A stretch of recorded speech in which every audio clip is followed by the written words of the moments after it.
Get away. Cool. Good morning, guys. All right, who in here knows nothing about radon? This guy. Wow. Bullshit. Oh, sorry. All right, I'm actually going to call on you. What is the true definition of radon? Oh boy. Okay, Radon is an odorless and tasteless gas. Okay, everybody remember that? We'll see if you're right in a little bit. Okay, so, all right, this is my wife. These are my kids and family and my furry baby. She's like my favorite. Don't tell my kids. Anybody that knows me knows that I am a concert junkie. This is what I spend all of my free time doing, which Lord knows I don't have any anymore. So I still squeeze it in, you know, because life's short. So my son actually surprised me with meet and greets to one of my favorite bands last year for my birthday. That was pretty sweet. So I actually own 2 businesses. I do radon and house cleaning. So I'm probably crazy.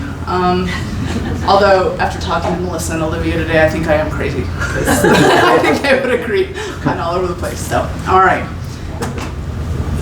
A colorless, odorous, naturally occurring radioactive, inert, gaseous element formed by radioactive decay of radium. So yes, you were getting there.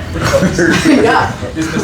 That was really good. So yes, basically, especially in Colorado, there is a lot of uranium and bentonite in the soil.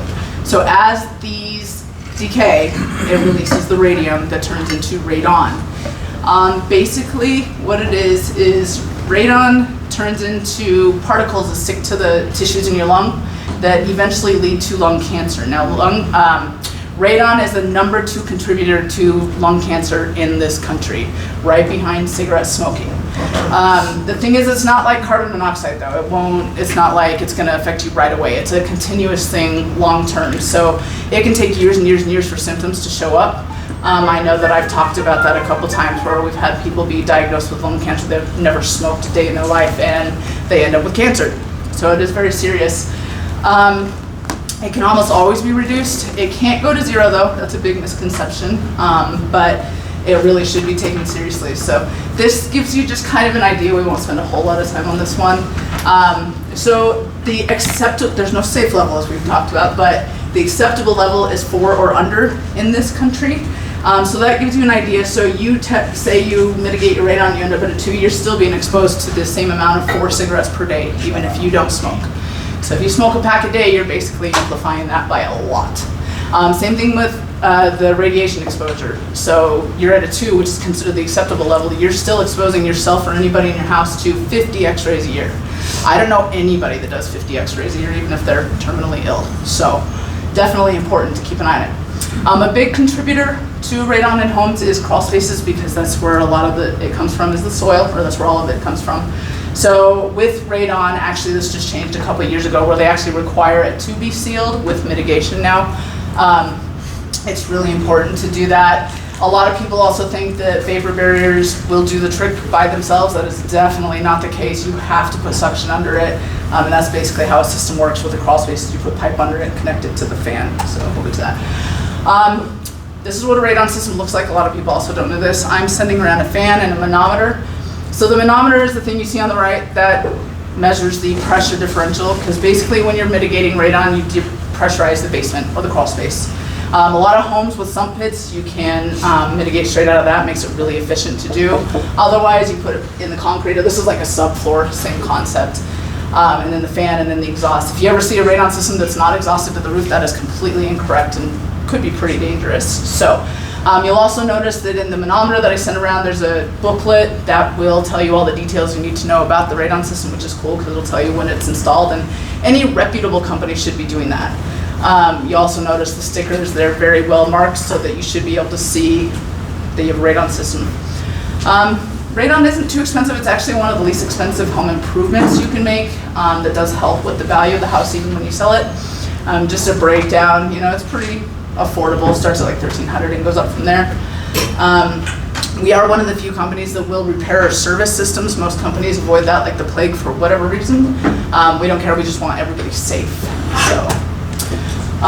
So I am the owner and operator.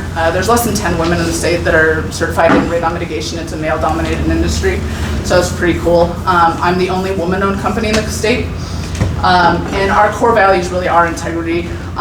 We go above and beyond for everybody. We will definitely make sure that everybody's taken care of. even if we have to go back and we lose money on it, we'd rather people be safe. So our best referrals are going to be real estate agents, property managers.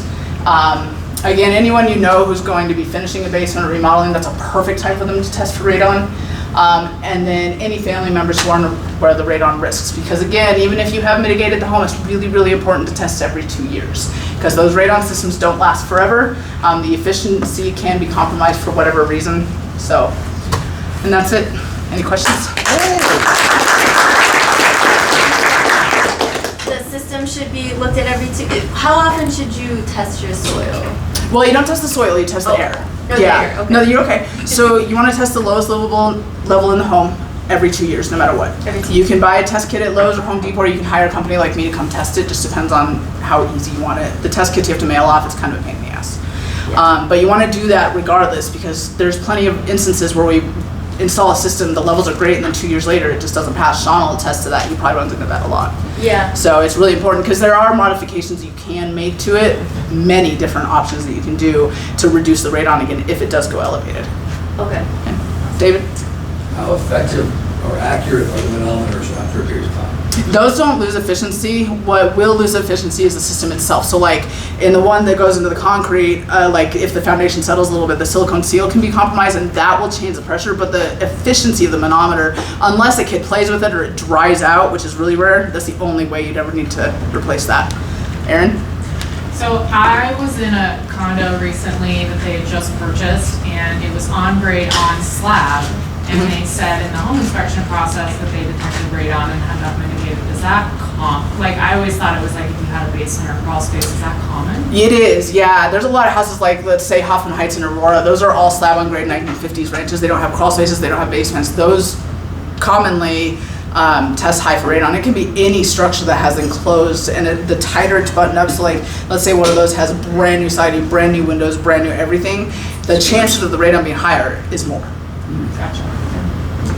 Anyone else? Cool. Outstanding. Yeah.